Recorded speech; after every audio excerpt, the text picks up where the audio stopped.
Bons dias a partir de Odawara. E como Neste anúncio, tour vlog eu vou mostrar-vos Odawara como eu própria vi na minha viagem de exploração. Normalmente eu não partilho os conteúdos das viagens de exploração, só partilho depois de já lá ter passado bastante tempo. Mas neste caso eu fiz algumas filmagens que vou partilhar com vocês. Portanto, vocês vão ver o castelo, vão ver o centro, vão saber tudo acerca de transportes, como ir para lá a partir dos aeroportos, a partir das cidades. Vão saber da gastronomia, inclusive dicas que me deram os locais. Basicamente, esta é a apresentação do essencial se vocês tiverem um dia em Odawara ou se vocês tiverem um dia para fazer uma day trip a partir de Tóquio e não souberem o que fazer. Eu acho que isto é uma ótima ideia. Eu vou ser um bocadinho chatinha e vou dizer que vocês têm que subscrever e deixar comentário, please, maltinha. Isso é essencial para que este canal não desapareça e estes conteúdos possam continuar a ser recomendados no YouTube. Se gostam dos conteúdos, mesmo que não possam, pelo menos não para já, ver o Japão comigo, pelo menos continuem a circular os vídeos deste canal, este e os outros que vocês eventualmente gostem. Então agora vamos lá saltar para Odawara. Vocês vão andar no Japão comigo neste vlog. Many Restaurants. Eu estou no centro de Odawara, que é um sítio que tem muitos alojamentos, muitas opções e muitos tipos de budget diferentes de alojamento. Tem muitas opções de restauração, tem muitas opções de loja e é basicamente uma cidade muito pequenina que tem um castelinho super fofo, Odawara, e que é a porta de entrada para Hakone.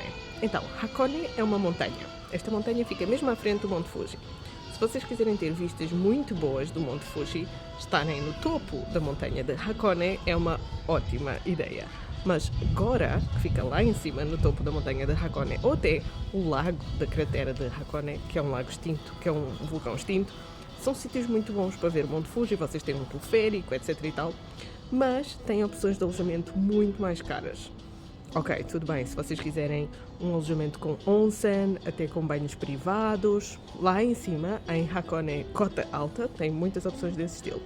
Se vocês quiserem mais opções mais budget e, sobretudo, um transporte a partir do centro de Tóquio mais fácil, fiquem cá em baixo em Odawara. E depois podem apanhar autocarros expresso lá para cima, por exemplo, para fazerem visitas específicas. Como é que chegam aqui?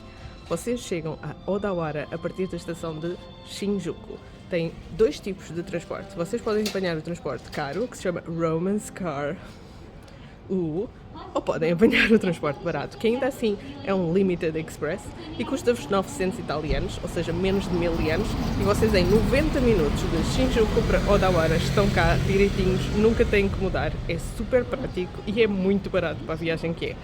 Além disso, vocês veem o Monte Fuji no caminho.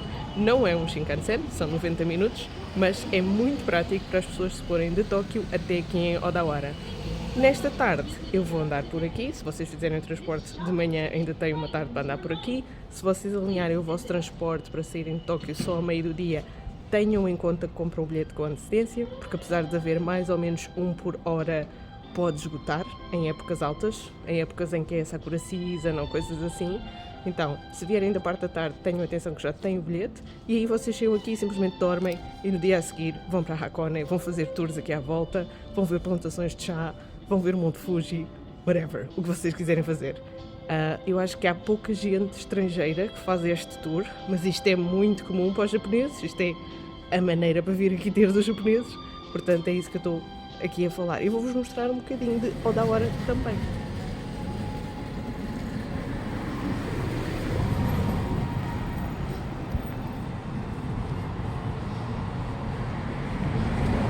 Esta cidadezinha tem assim um charme da era Showa. Parece que ficou assim um bocado parada no tempo em 80s. O que eu acho adorável. Então esta ruazinha de Higashi, ou seja, do lado este da estação, quando vocês vêm aqui ter, saem para a saída este. Tem esta Shotengai de onde eu saí, que tem muitos restaurantezinhos e algumas opções de hotel. Este é o edifício da estação, bastante mais moderno, porque aliás esta estação até tem Shinkansen e tudo. Tem aqui o terminal dos autocarros, Hakone Tozan Bus, portanto são os autocarros que vão para o Monte Hakone.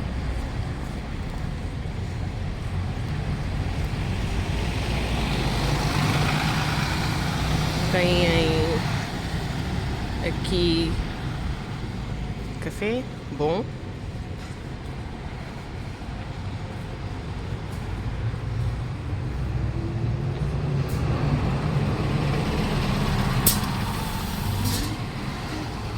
E andando nesta direção que eu estou a andar, vamos ter ao Centro Histórico de Odawara e ao Castelo. Está tudo super bem assinalado, vocês podem muito facilmente navegar aqui em Odawara por vossa conta, não é indispensável estarem com um guia ou comigo. Acho eu que vocês se safam aqui, está tudo muito bem indicado, então vamos lá. Para além do caminho para o Castelo de Odawara estar marcado no chão, aqui as tampas de esgoto são, acho eu, de um videojogo qualquer, não sei. Digam-me vocês, malta, eu não sei qual é a referência, mas isto há de ser uma referência qualquer. E depois, mesmo aqui nestas ruas de lojinhas, tem em cima os mons dos vários clãs, que eu calculo que tenham estado envolvidos aqui na história de Odawara, porque normalmente quando eles colocam os mons dos clãs é porque ou eles participaram na construção do castelo, ou na fortificação, ou numa batalha. Eu já vi isto a acontecer noutros sítios. Isto é o sítio mais English friendly que eu já vi no Japão. É tipo, grandes setas no chão, vão por aqui. Mas não está cheio de estrangeiros, na verdade. Eu acho que eles querem estrangeiros, mas ainda não têm, porque só estou a ver.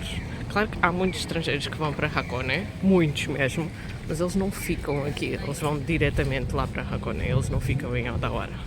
O que é uma pena, porque eu acho que isto é fofo. Muitas vezes influencers a dizerem que só em Kyoto é que vocês têm a 7-Eleven e a Starbucks e outras coisas com um lettering castanho, em vez de ser com as cores originais da marca, por causa de ser um sítio que é património cultural e as cores chocarem muito com a paisagem, yada yada. Não é só em Kyoto.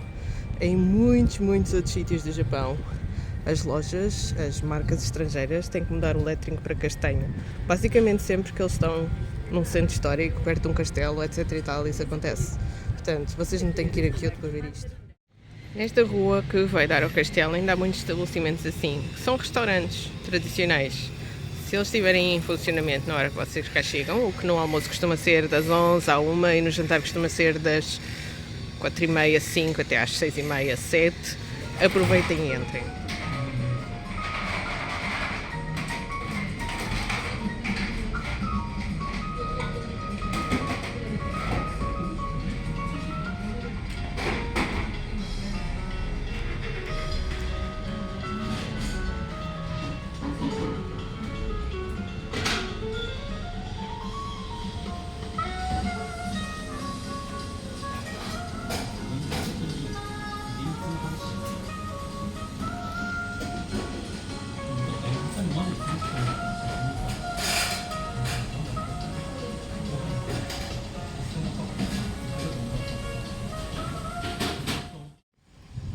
Ok, estamos a chegar à zona do fosso exterior.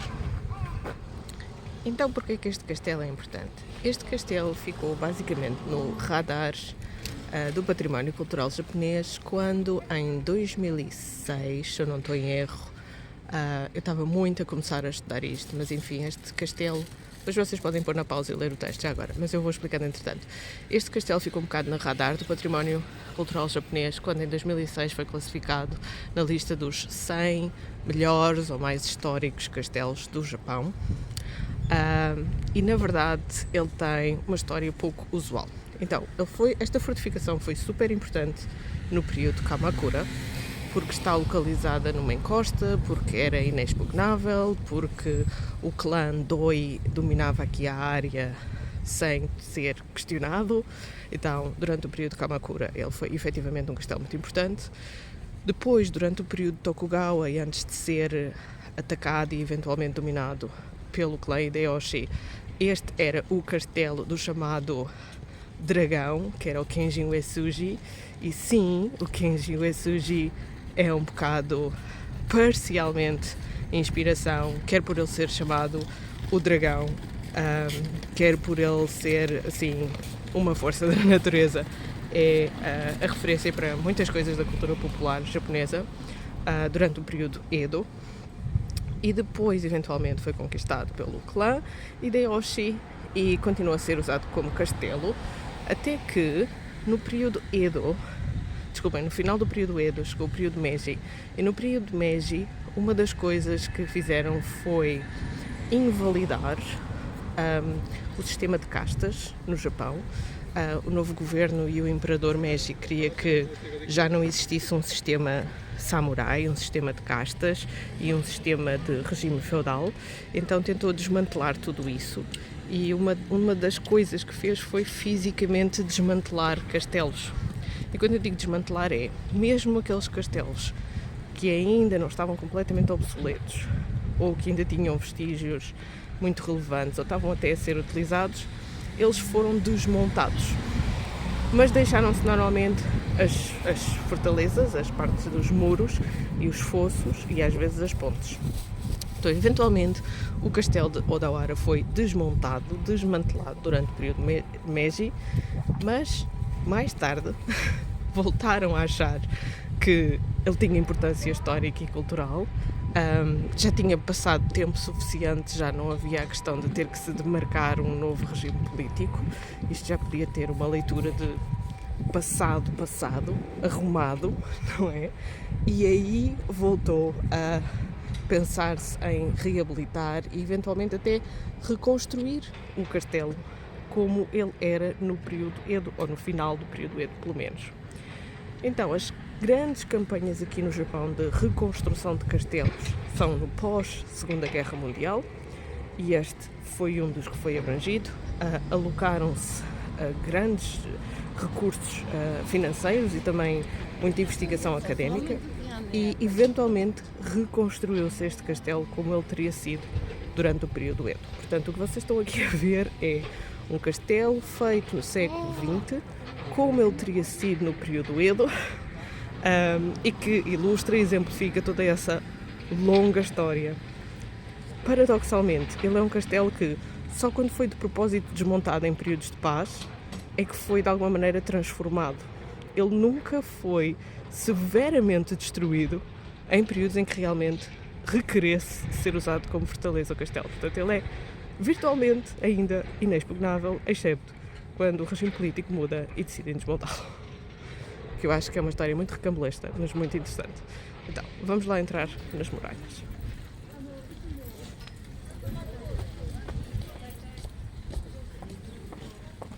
Sempre que eu filmo legendas, sinta-se na liberdade de parar o vídeo, ler com calma e depois voltar.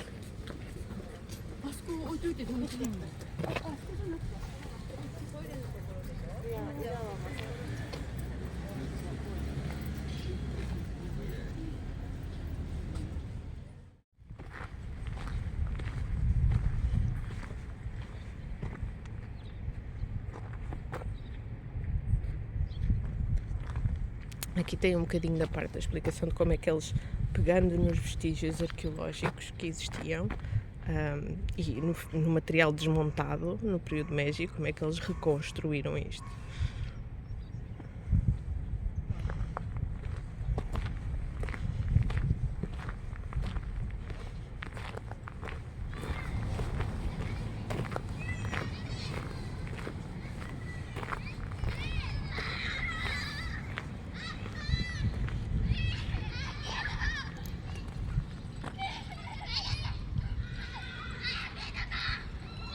Aqueles são miúdos felizes a serem passeados e fazem barulho pela rua fora.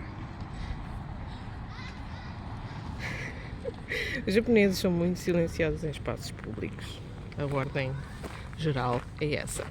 Mas as crianças são crianças.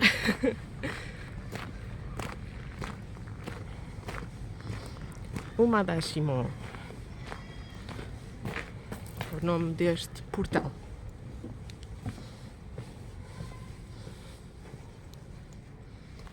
Como vocês veem, isto já é um castelo com a estrutura do período Edo, portanto temos estas fortificações de pedras mais ou menos na diagonal, ali consegue-se ver melhor que é na diagonal, e temos estas praças entre os portões, e os portões que obrigam o movimento dos potenciais invasores a terem que fazer 90 graus, não é? E portanto colocarem-se um bocado à mercê do fogo cruzado. Hoje em dia aqui nestas praças fazem, mas este piquenique e é um parque público, portanto não tem que se pagar bilhete para se entrar nesta parte. O que eu acho que dá muita qualidade de vida às cidades japonesas é que todas têm parques e jardins, quer por causa dos templos, quer por causa dos castelos, mesmo que sejam castelos reconstruídos no século XX. E são sempre parques públicos e são sempre espaços para as pessoas passearem, fazerem exercício, passearem os cãezinhos, etc.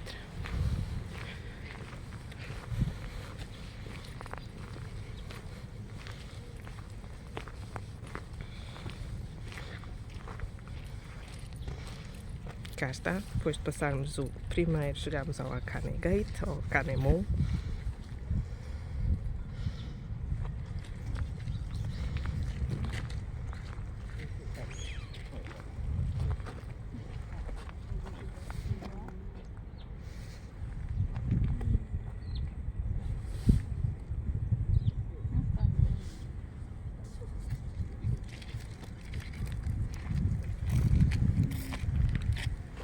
Aqui dentro do Jardim do Castelo eles criaram um Ninja Interactive Museum. Eu esse ainda não fui. E tem uma zona de flores de íris. As flores de íris ainda não estamos bem na altura delas, um bocadinho mais final de abril. Wisteria, que é glicínias também, entre final de abril e início de maio. E o lago com nenúfares, com lótus, sem dúvida no verão. Portanto, isto há de ser um castelo com muitas flores entre o final da primavera e o verão, mas também tem uma alameda de sakuras, portanto, se vocês vierem na altura das sakuras na primavera, também tem. Então, é um castelo para desfrutar toda a primavera e verão a nível de paisagem e flores.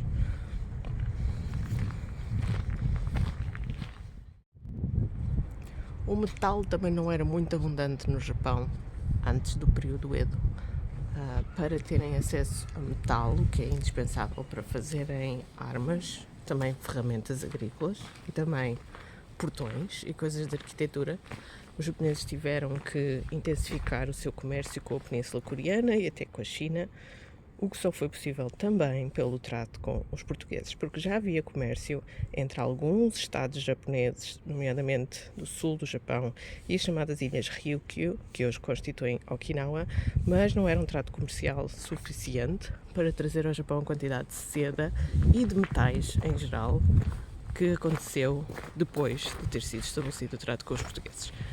O mais curioso é que, se no período Edo eles expulsaram os missionários, proibiram o cristianismo e depois, por extensão, também deixaram de ter comércio com a rota portuguesa, vamos chamar rota portuguesa porque não eram só portugueses que estavam nessa rota, ainda assim eles continuaram a ter acesso aos bens dessa rota porque eles intensificaram um sistema que é o sistema dos barcos do selo vermelho, ou seja, barcos japoneses ou autorizados pelos japoneses a sair e voltar a entrar no território.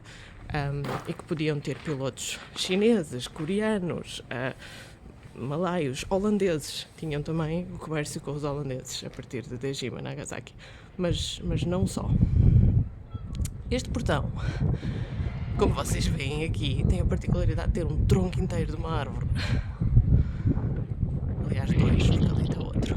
Talhado desta maneira, muito específica, que lhe aumenta a robustez. O que acontece aqui é que quando vocês exercem força numa ponta do tronco ou na outra, por causa da maneira como ele foi talhado, há como que uma malha ou uma rede de distribuição dessas forças ao longo do tronco. Então, só pela maneira como ele é talhado, ele é mais eficiente para reforçar as paredes. Acho lindo que eles tenham reproduzido esta técnica porque ela é muito rara. Mesmo aqui no Japão é difícil vocês verem coisas que ainda estão com esta técnica construtiva.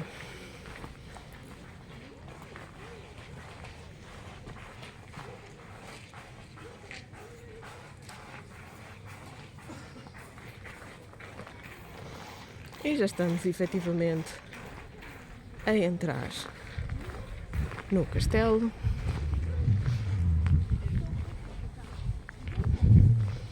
Está muito vaziozinho porque ainda não é época alta, de nada de floração muito específico. Há ali uma ou outra sakura do tipo das Kawazu Sakura que já floriram e já têm folhas. Vou-vos mostrar um bocadinho.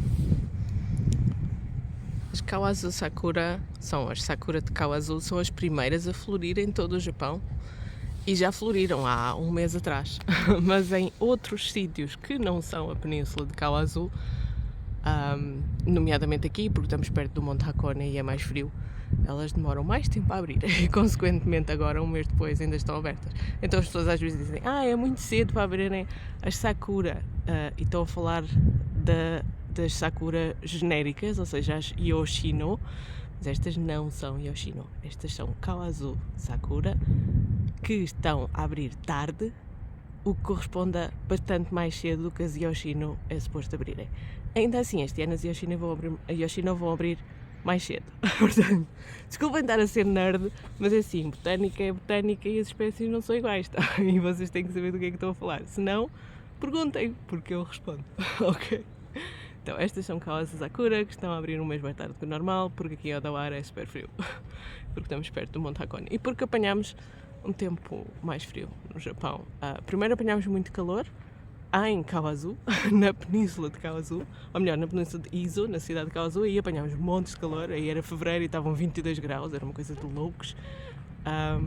E depois veio uma vaga de frio e neve, como vocês aliás viram no meu canal.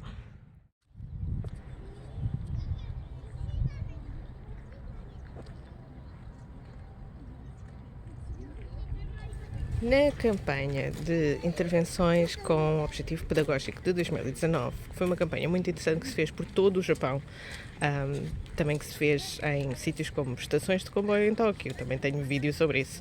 2019 foi um ano de muitas destas campanhas de intervenção pedagógica. Uma das coisas que se construiu aqui em Odawara foi este modelo de uma parte de uma parede. E ao fazerem este tipo de modelos, que fizeram em mais sítios do Japão, eles mostram-vos por camadas como é que se constrói a parede. Então, fãs de arquitetura e engenharia, isto é o paraíso para vocês. Então, vocês estão a ver, primeiro tem uma estrutura, aliás, dupla, com alguma espessura, destas canas, maioritariamente de bambu, normalmente de bambu. Tem o esquema da madeira, não é?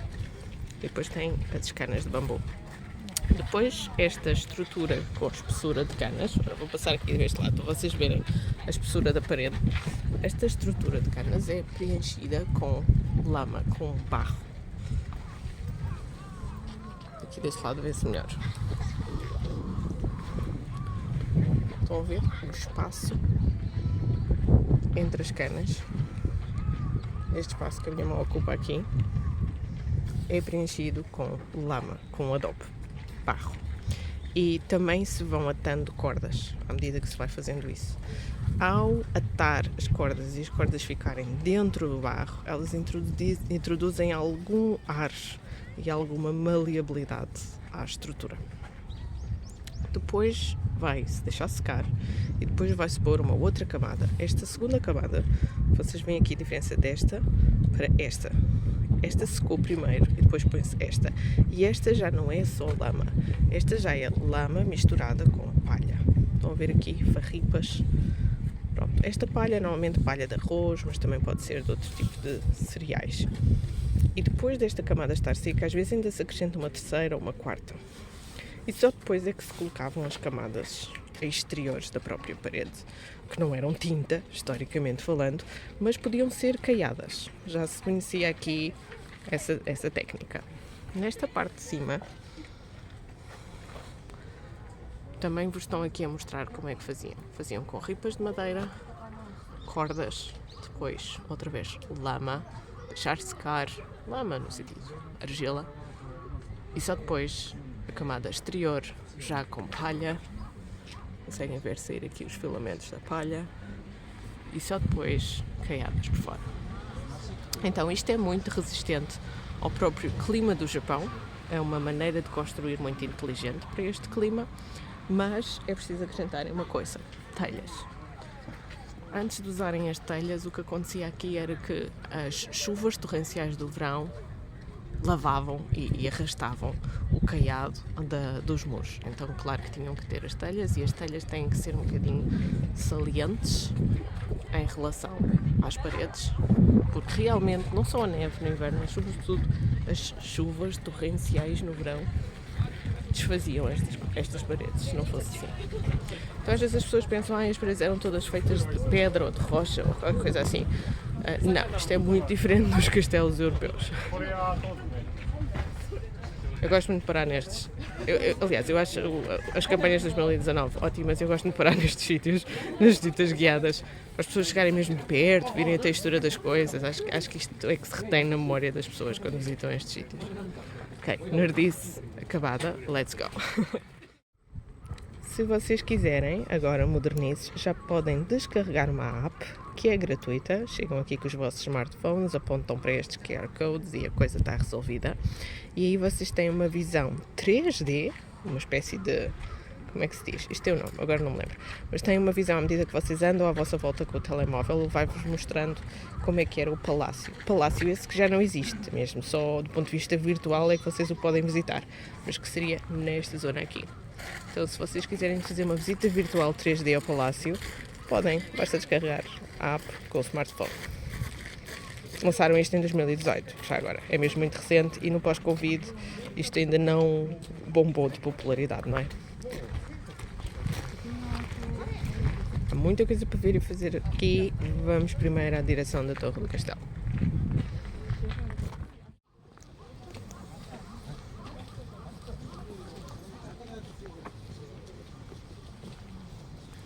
Portanto, já fizemos esta parte do percurso. Agora só falta esta subida aqui. Este é o último fosso antes da torre. Reparem como este está num montinho. Tem que se passar a Togiwagibashi. Eu vou descer um bocadinho primeiro para vos mostrar como é que a ponte é, porque eu acho que vale a pena vocês verem a ponte de pedra do período Edo. Agora pode-se descer aqui.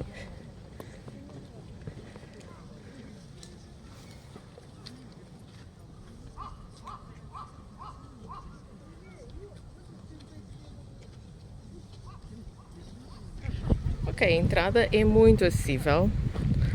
Um adulto 510 ienes. Quando eles dizem ali criança da escola e não sei o quê, só se aplica aos que são japoneses. Portanto, basicamente os outros todos vão ser 500 ienes.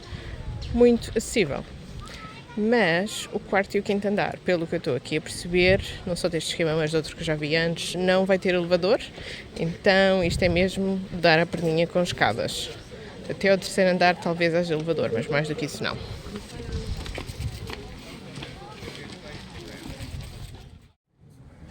Ok, só para vos dar uma ideia, o bilhete custa 510 ienes e dá um flyer em inglês. Se vocês quiserem pagar um depósito, vocês podem ter um audioguia em inglês.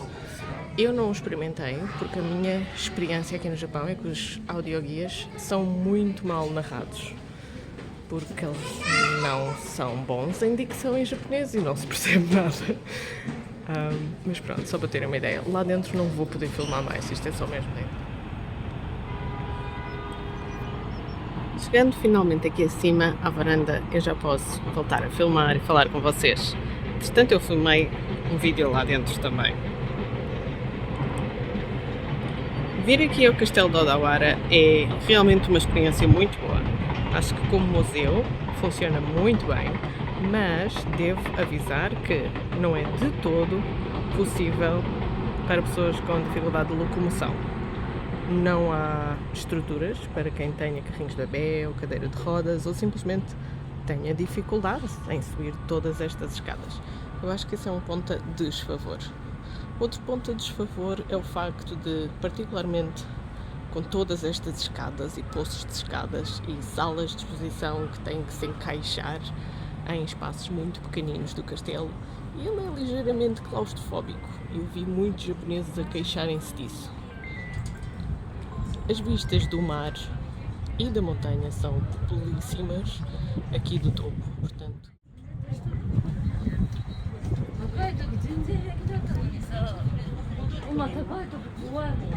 Este vlog não conta tudo. Devo avisar que há 15 minutos, pelo menos 15, na verdade um pouco mais, de vídeo que são exclusivos para membros do Clube Privado do Projeto Cultural e Pedagógico Japão em Portugal, o projeto que eu criei em 2012.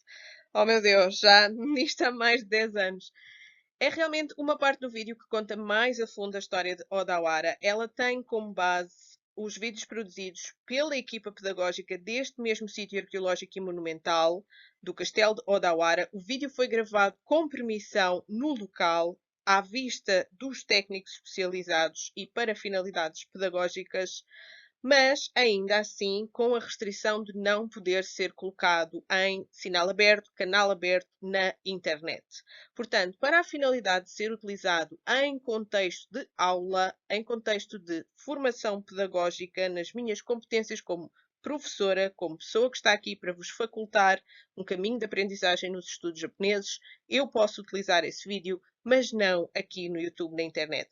Por isso, o vídeo está disponível para os membros do clube privado na nossa plataforma privada, ou se eles não utilizarem a plataforma, é enviado um link para poderem aceder através de e-mail. Como é que isto funciona? Vocês têm todas as vantagens de entrar no clube privado. Ao entrar no clube privado, para além de terem acesso a materiais pedagógicos nas áreas dos estudos japoneses, todos os que estão para trás, não só a partir da data que vocês entram, vocês também podem entrar nas formações, que aliás são gratuitas quando são em preparação para experiências de visita cultural ao Japão. Vocês têm que ser membros do clube privado até setembro para estarem qualificados para os programas de primavera do ano seguinte.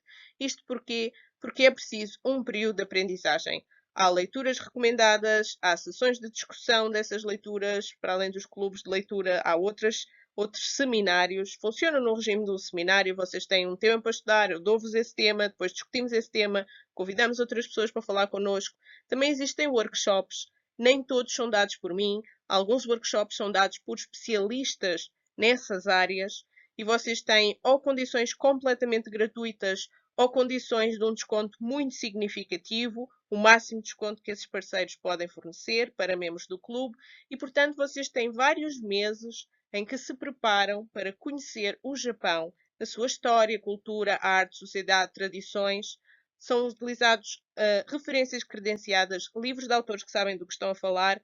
Não vamos utilizar, pelo menos não predominantemente, recursos da internet.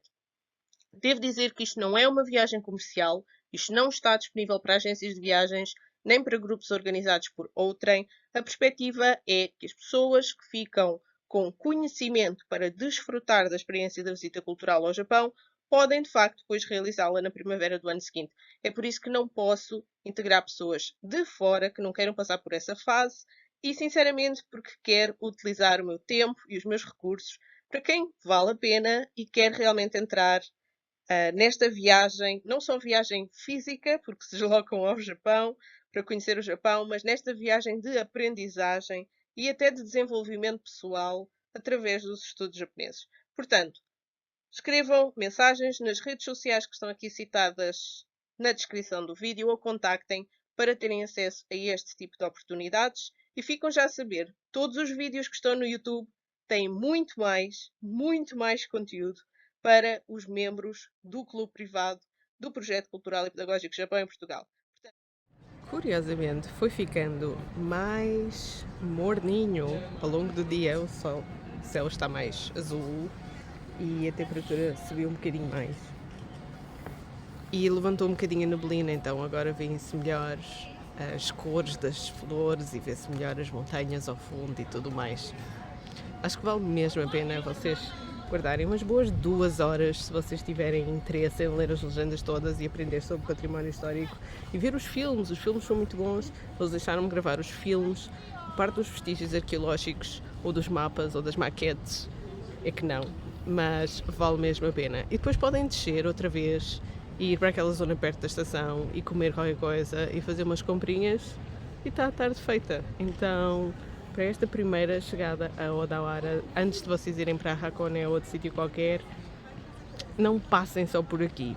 Fiquem aqui e façam pelo menos esta visita. É uma destas lojinhas deste complexo e eu estou aqui porque lá no castelo falei com pessoas que naturalmente veem uma estrangeira, são velhinhos e metem conversa e eu perguntei, ou melhor, eles perguntaram onde é que estava, eu disse que estava no hotel perto da estação e eu estava a comer, mas estava a comer senbei, estava a comer bolacha de arroz, eles perguntaram-me se eu gostava da comida japonesa, eu disse que gostava muito, perguntaram-me o que é que eu gostava mais, perguntou sempre isso e eu para simplificar disse que gostava muito de onigiri, que é verdade, gosto, tipo, dá para todas as ocasiões. E eles disseram para eu vir a esta loja. Então, esta é a loja famosa de onigiris que os locais recomendam e está mesmo aqui ao lado da estação. E eu vou levar onigiris para comer mais tarde. Amanhã não dá, tem que ser no próprio dia, mas mais tarde, porque vou editar vídeos para vocês. Quem é que sacrifica o final da tarde por vocês? Eu, pronto. Mas mais ou menos, não vou muito bem sacrificar, porque vou ter onigiris para comer. E depois digo-vos como foi. Acrescentar aqui uma coisa importante. É perfeitamente possível, às vezes as pessoas perguntam se é possível porque nunca veem isto descrito em lado nenhum. É perfeitamente possível vocês, chegando a Tóquio, logo assim, no dia em que chegam, não irem para Tóquio. Imaginem que vocês já visitaram o Japão, já visitaram Tóquio e não querem voltar a Tóquio ou não necessariamente. É perfeitamente possível vocês virem logo ter aqui a zona de Odawara e, consequentemente, ao Monte Hakone no próprio dia. Têm que escolher muito bem a rota.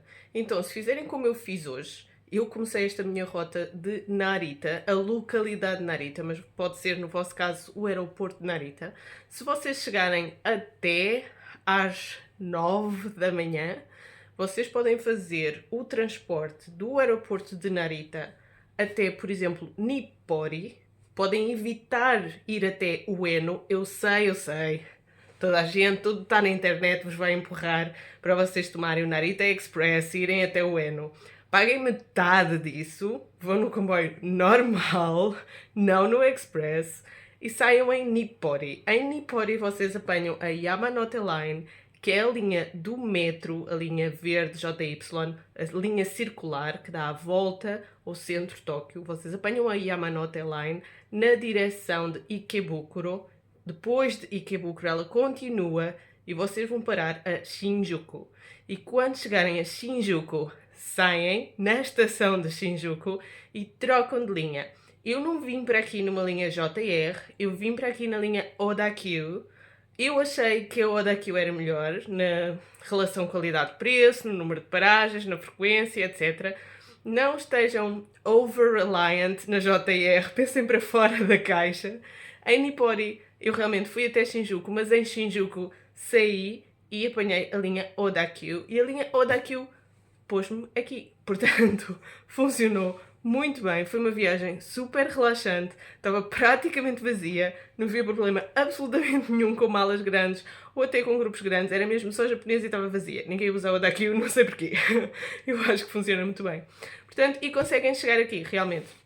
A viagem de Narita até Nippori demorou-me uns 90 minutos. Depois, na Yamanote Line, 20 minutos, para aí, entre 20 minutos a meia hora. E depois, mais uma hora, não, mais quase 2 horas até aqui. Portanto, é uma estafa, mas é possível. E vocês vêm dormir quase às portas do Monte Hakone e a partir do dia a seguir andam aqui, vão ver o Monte Fuji, vão à praia, vão comer marisco, que isto é muito bom para comer peixe e marisco fresco. Até tem um all you can eat de peixe e marisco na grelha. Assim, nem vou por aí. E tem breweries, tem cervejarias artesanais. It's a whole thing. Eu acho que vale muito a pena esta zona. Portanto, se quiserem saber mais, olha, eu vou passar não só aqui bastante tempo a explorar, mas vou passar a recomendar mais isto, porque há outros sítios que estão a ser assoberbados de excesso de turismo e como eu me guio por uma lógica de sustentabilidade, quero desviar as pessoas dos sítios em que o turismo massificado está a destruir aqueles lugares e mesmo as próprias administrações daqueles lugares já estão a tentar divergir daí as pessoas e vou passá-los a recomendar em sítios como este. Por isso é que estou aqui, para fazer research. Mas se vocês quiserem vir com vocês, lá está, sozinhos, eu acho que isto é relativamente fácil de navegar. Não é um daqueles sítios que eu diga, epá, há muito, muito, muito risco de vocês passarem lá de coisas boas que não sabem ou terem más experiências. Não, acho que não. Acho que isto aqui, pelo menos, é tranquilo.